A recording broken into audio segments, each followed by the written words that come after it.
रमाला खूप टेन्शन आलेलं असतं. रमा देवाकडे प्रार्थना करत असते की देवा, जे काही व्हायचंय ना ते आजच होऊ दे आणि हे नाटक आजच संपू. रेवा आणि अक्षय एका ठिकाणी डेटला आलेले असतात. त्याच ठिकाणी जान्हवी आणि आनंद आधीच येऊन बसलेले असतात. नमस्कार मंडळी, मुरांबा मालिकेच्या आजच्या भागात आज आपण बघणार आहोत अक्षय आणि रमा दोघंही स्विमिंग पूलमध्ये एकमेकांना बघण्यामध्ये मग्न झालेले असतात आणि त्याचवेळी रेवा तिचे कपडे चेंज करून तिथे आलेली असते आणि त्याचवेळी आनंदचं रेवावर लक्ष जातं आणि आनंद मोठ्याने ओरडतो की अरे रेवा आली. जान्हवीची आणि आनंदची आता धांदळ उडालेली असते. सोबत अक्षयला देखील काय करावं ते कळत नसतं. आनंद अक्षयला म्हणतो की अक्षय, तू एक काम कर, पूलमधील जे खेळणे आहे त्या खेळण्यांमध्ये तू रमाला लपव. आणि मग अक्षय स्विमिंग पूलमधील जी खेळणी टाकलेली असतात त्या खेळण्यांनी रमाला कव्हर करतो. तर रेवा तिथे आलेली असते. रेवा अक्षयला पाण्यात बघते आणि अक्षय आता मुद्दाम त्याला स्विमिंगच येत नाही अशी नाटकं करायला सुरुवात करतो आणि म्हणतो की बघ ना रेवा, ह्या आनंदादाने मला डायरेक्ट पाण्यात ढकलून दिलं आणि मला तर स्विमिंग पण करता येत नाहीये. आणि मग आनंदच आता अक्षयला वरती घेतो आणि अक्षय त्याला खूप थंडी वाजली अशी ऍक्टिंग करू लागतो. रेवा अक्षयला म्हणते की अक्षय, तुला खूप थंडी वाजतेय का, चल आपण रूम मध्ये जाऊयात. आणि मग रेवा अक्षयला घेऊन तिथून निघून जाते. आणि मग जान्हवीच्या आणि आनंदच्या लक्षात येतं की अरे रमा तर पाण्यामध्येच आहे आणि मग ते रमाला देखील वर काढतात. नमस्कार मंडळी, तुम्ही चॅनलवर व्हिडिओ बघता परंतु आपल्या चॅनलला तुम्ही सबस्क्राईब करत नाही. माझी तुम्हाला एकच विनंती आहे की प्लीज चॅनलला सबस्क्राईब करा आणि हा व्हिडिओ शेवटपर्यंत नक्की बघा. धन्यवाद.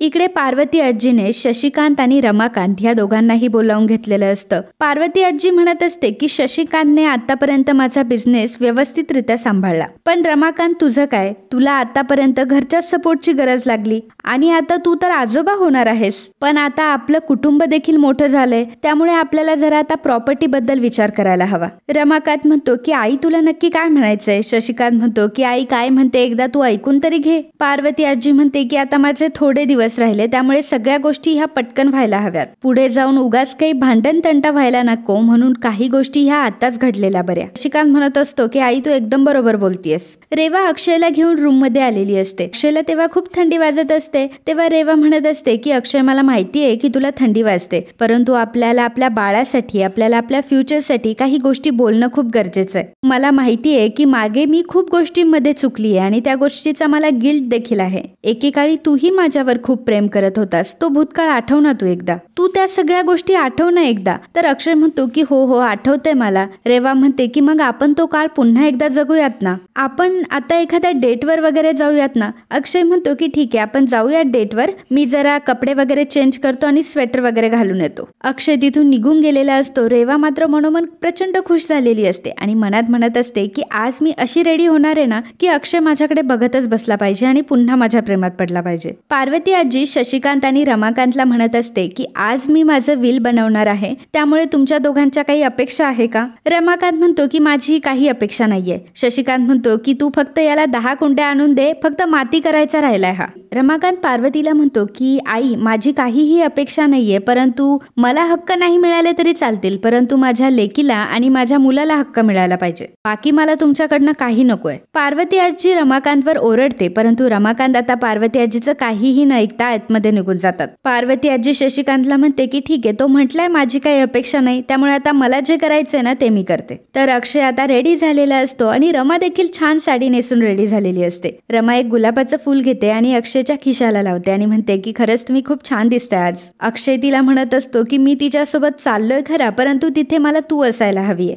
तू तिथेच कुठेतरी थांब, कारण ती केव्हा एकदाच बोलून जाईल काही सांगता येणार नाही. रमा म्हणते की ठीक आहे मी तिथे थांबण्याचा प्रयत्न करेल, परंतु पूर्ण वेळ मी तुम्हाला दिसेल की नाही याची काही गॅरंटी नाही. अक्षय म्हणतो की अगं तू कुठेही थांब, कुठेही बस, परंतु माझी नजर मात्र तुझ्यावरच असणार आहे. रमा म्हणते की हो आपली चुकामुक देखील होऊ शकते. तेव्हा अक्षय म्हणतो की नाही रमा, आज मी डेटवर चाललोय, पण आपल्या दोघांची चुकामुक होता कामा नये. रमा म्हणत असते की तुम्हाला आज काहीही करून तिचं मन जिंकायचं. अक्षय म्हणतो की त्या गोष्टीची तर मला खूप भीती वाटते, कारण ती खूप बनेल बाई आहे आणि तिला असंही वाटत असेल की मी जर अक्षयला या सगळ्या गोष्टी खऱ्या सांगितल्या तर मग अक्षयच्या मनातून मी उतरेल. रमा म्हणते की तुम्हाला हेच करायचंय, ती आहे तशी तुम्हाला आवडते आणि ह्याच मुद्द्यावर तुम्हाला तिला घेऊन यायचंय. आणि बाकी मी मोबाईल मध्ये व्हिडिओ काढायला रेडीच आहे. डोळ्यातलं काजळ ती आता अक्षयला लावते आणि मग आता दोघंही दोघांना बाय बोल आणि मग अक्षय आता रेवाकडे येतो. रेवाने शॉर्ट ड्रेस घातलेला असतो. खरं तर अक्षयला ते अजिबात आवडलेलं नसतं, परंतु अक्षय रेवाला ते गुलाबाचं फूल काढतो आणि देतो आणि म्हणतो की नाईस लुक. रेवाला तर अगदी जग जिंकल्यासारखं वाटत असतं आणि नंतर ते दोघेही तिथून निघून जातात. रमाला खूप टेन्शन आलेलं असतं. रमा देवाकडे प्रार्थना करत असते की देवा, जे काही व्हायचंय ना ते आजच होऊ दे आणि हे नाटक आजच संपू. रेवा आणि अक्षय एका ठिकाणी डेटला आलेले असतात. त्याच ठिकाणी जान्हवी आणि आनंद आधीच येऊन बसलेले असतात. अक्षय म्हणतो की बघ ना, डेकोरेशन वगैरे किती छान सजवलंय ना ह्या लोकांनी. रेवा म्हणते की त्यापेक्षा तू माझ्या डोळ्यामध्ये बघ ना. अक्षय म्हणतो की काय झालं, कचरा वगैरे गेलाय का तुझ्या डोळ्यात? रेवा म्हणते की प्रत्येक शब्दाचा आता वेगळाच अर्थ काढायचा असतो का तुला? अरे रोमॅन्टिक हो असं बोलते मी. अक्षय म्हणतो की अच्छा, अगं खरं तर रमा माझ्या जेव्हापासून आयुष्यात आली आहे ना तेव्हापासून रोमॅन्टिक हा शब्दच मी विसरलोय. आनंद जान्हवीला म्हणत असतो की जान्हवी, रमा का नाही अजून आली? आणि तितक्यातच रमा एक छान मॉडर्न ड्रेस घालून तिथे आलेली असते. रमा आता अक्षय आणि रेवा जिथे बसलेले असतात त्यांच्या बाजूच्याच एका खुर्चीवर येऊन बसलेली असते. तर अक्षय आता रमाला कॉल करतो आणि तो कॉल आता तसाच चालू ठेवतो. अक्षय आता रेवासाठी ड्रिंक भरतो आणि तो रेवाला देतो.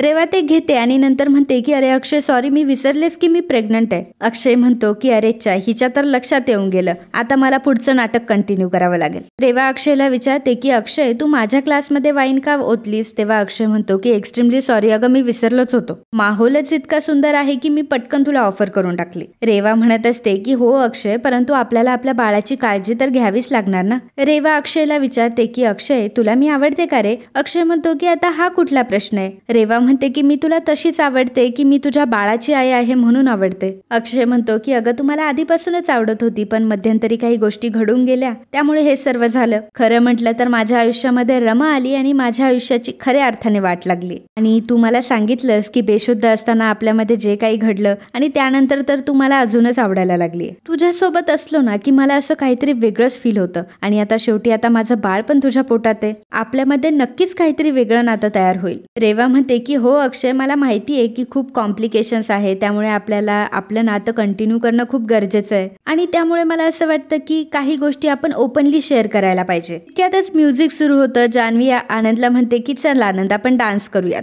तर रेवा सुद्धा अक्षयला डान्स करण्यासाठी फोर्स करू लागते. आनंद जान्हवीला म्हणत असतं की जानू ऐक ना प्लीज, आता आपण डान्स करायला नको ना, कारण डान्स करता करता रेवा कदाचित अक्षयला सगळं काही सांगून टाकेल आणि आपण डान्स करायला गेलो तर मग काहीच होणार नाही. परंतु जान्हवी म्हणत असते लागला आणि मी डान्स केला नाही असं कधी होईल का? चल बरं आपण डान्स करूयात. जान्हवी आता डान्स करायला उठलेली असते. बिचारा आनंद आता जान्हवीचे हात धरतो आणि तिला पुन्हा जागेवर बसवतो. रेवा आता अक्षयच्या हातात हात घेऊन डान्स करू लागते आणि ती अक्षयला विचारत असते की अक्षय मला सांग, तुला मुलगा हवाय की मुलगी? रेवा मनात विचार करत असते की अक्षय, मी तुला सतत ह्या गोष्टीची आठवण करून देत असते कारण तुला तुझा गिल्ट हा लक्षात राहावा आणि तू कायम माझ्यासोबत तसंच वागावं. तर अक्षय देखील मनात म्हणत असतो. अक्षय म्हणतो की ही नेहमी प्रेग्नन्सीचा विषय काढते जेणेकरून ह्या गोष्टींकडे माझं लक्ष जावं. अक्षयने त्याचा फोन डेस्कवरच ठेवलेला असतो आणि अक्षय आणि रेवा मात्र बाजूला डान्स करत असतात. रमाला मात्र फोनमधून काहीच आवाज येत नसतो. रमा आता डोक्याला हात लावते आणि विचार करते की मला तर यांचा काहीच आवाज येत नाहीये, आता काय करू मी? आणि मित्रांनो, आजचा हा भाग इथेच संपतो. पुढील भागात आपल्याला पाहायला मिळणार आहे. अक्षय रेवाला म्हणत असतो की रेवा, मी असा माणूस आहे ना